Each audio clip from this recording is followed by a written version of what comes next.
이제 그 세 번째 영화입니다.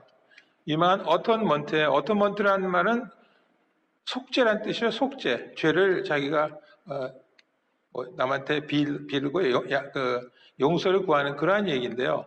어톤먼트라는 이 이언 맥큐엔이라는 영국의 유명한 소설가의 어톤먼트 속죄라는 이 소설을 조 라이트란 감독이 영화로 옮겼고, 이 영화에 특히 이 여자 배우 주인공을 키이라 나이틀리, 우리가 오만과 편견이라는 거에 대해서 이 여인을 봤고, 또 그 해적 영화인데요.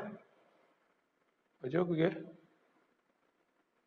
해적 영화에서도 이제 이 누구예요? 카이라 나이틀리가 나옵니다. 그래서 아주 유명한 배우죠. 아름답게 생겼고, 미국 배우와는 좀 더 다른 영국식 영어를 아주 고급스럽게 사용하는 그런 배우인데, 이 배우가 여자 주인공으로 나옵니다.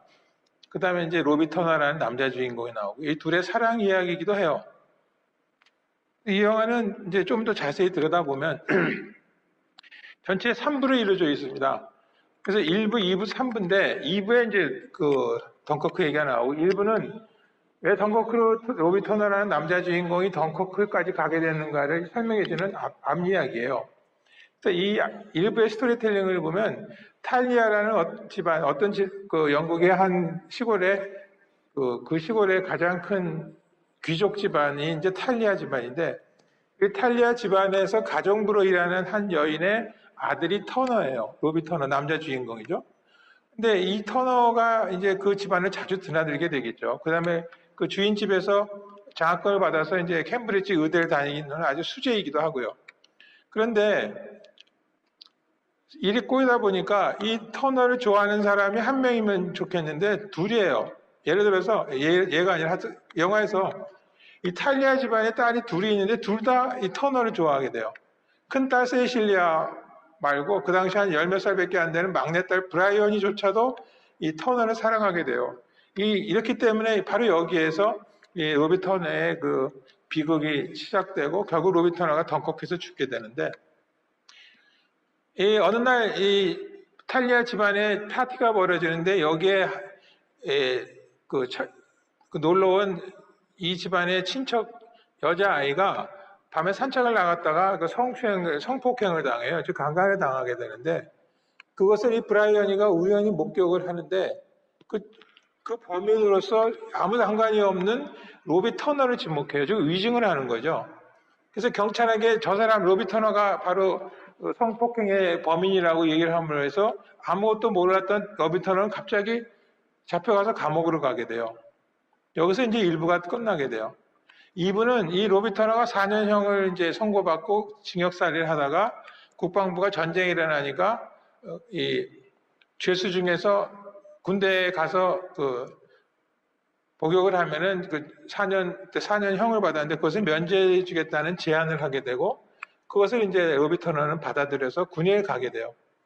그래서 군에 갔다가 바로 그 덩커크 해변에서 철수하게 되는, 그 해변가로까지 철수를 하게 되고, 거기서 철수를 시도하다가 결국은 탈출을 시도하지만 결국은 탈출에 성공하지 못하고 죽게 돼요.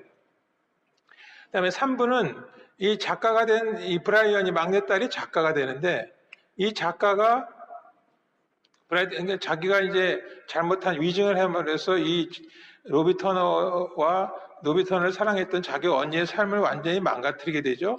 그래서 그것을 속죄하기 위해서 이제 소설을 써요. 왜냐하면 자기 언니도 죽고 로비 터너도 죽었기 때문에 직접 속죄할 수가 없어서 속죄하는 형식은 뭐냐면 소설을 써요. 자기의 마지막 소설을 제목을 속죄라는 어톤먼트라는 제목을 붙여서 이 소설 속에서 두 사람이 사랑을 해서 해피엔딩을 끝나게 만들어주면서 자기가 실제 존재하지 못해서 속죄를 할 수 없었던 이 두 사람을 행복한 결말을 만들어주면서 이걸 통해서 자기가 하나의 속죄의 형식을 찾게 됩니다. 그래서 이 소설이라는 것은 이 브라이언이라는 극중 소설가가 자기의 잘못을 속죄하는 하나의 형식이 되는 거죠. 그래서 이 중에서 2부의 내용을 우리가 좀 더 자세히 보면요. 덩커크 해변에 로비가 도착해요. 근데 로비에 도착해서 그의 눈에 비친 해변은 이건 전쟁터가 아니에요.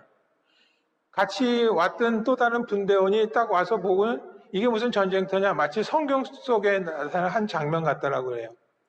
근데 우리가 이 덩커크 영화를 보면은 이 덩커크 해변이 모래사장이 굉장히 긴데 그 옆에는 이 무슨 퇴적물들이 쌓여서 나지막한 언덕이 굉장히 길게 돼 있어요. 그 언덕에 이제 로비 터너가 도착을 해요. 그래서 언덕에 올라가니까 해변이 쫙 들어오겠죠? 그랬더니 해변이 뭐 여기저기서 연기가 나고 사람들 시체 널려져 있고 난장판이죠. 철수를 앞두고. 그래서 그의 눈에 비친 해변은 마치 아까 그 성경의 한 장면이 뭐냐면 성경에서 세계의 종말을 얘기하는 그러한 얘기가 요한계시록이에요. 우리가 요한계시록은 다른 말로 묵시록이라고도 얘기하죠. 이 성경의 묵시록적 장면을 연상시키는, 그래서 이거를 한 5분여의 롱테이크로 찍습니다. 그것도 스테디캠으로 해요. 스테디캠이라는 건 이렇게 카메라, 자기 옷처럼 카메라에 딱 입어요. 그래서 여기가 카메라가 달리면은 이렇게 찍고 다니면은 마치 사람의 그 눈의 높이에서 그 영상을 찍을 수가 있죠. 아주 안정된 상태로. 그런 면에서 이 손에 들고 다니는 거하고 조금 다르죠. 그리고 롱테이크 5분 동안 없어요. 즉 하나도 안 잘랐다는 거예요. 요새 하나의 테이크 쇼트 하나하나가 요새 블록버스터 같은 데는 한 3초밖에 안 되니까 굉장히 빨리 바뀌죠, 화면이. 그런데 여기서는 화면을 자르지 않고 5분을 그대로 가는 거예요. 호흡이 무지무지하게 길죠. 그런 굉장히 긴 호흡성에서 해변을 쭉 훑어줍니다, 우리 관객들한테. 아주 기막힌 장면인데요. 여러분 한번 꼭 보세요. 이게 아마 제 논문에서도 링크가 가능하면 이걸 링크를 해놓을 거예요. 한번 보세요. 이런 장면들이 있고 결국 두 주인공이 사랑을 이루지 못하고 죽게 되죠. 덩커크 해변을 탈출하지 못하고 그 해변에서 폐혈증으로 이제 로비가 죽게 되고 로비가 죽은지도 모르고 로비를 기다리고 있던 세실리아는 로비를 기다리면서 이제 자원봉사로 병원에서 간호원 생활을 하는데 어느 날 런던에 독일에 공습이 있으니까 그날 그 공습을 피하기 위해서 같이 병원 사람들하고 환자하고 같이 지하철로 대피를 해요, 지하로. 그런데 마침 그 폭탄이 떨어진 독일군의 폭탄이 그 근처에 있던 물탱크를 폭발시켜가지고 물탱크에서 나오는 물이 지하철 터널로 쏟아져 들어와요. 그래서 그 쏟아지는 물을 피하지 못하고 이 세실리아는 지하철 안에서 익사하게 됩니다.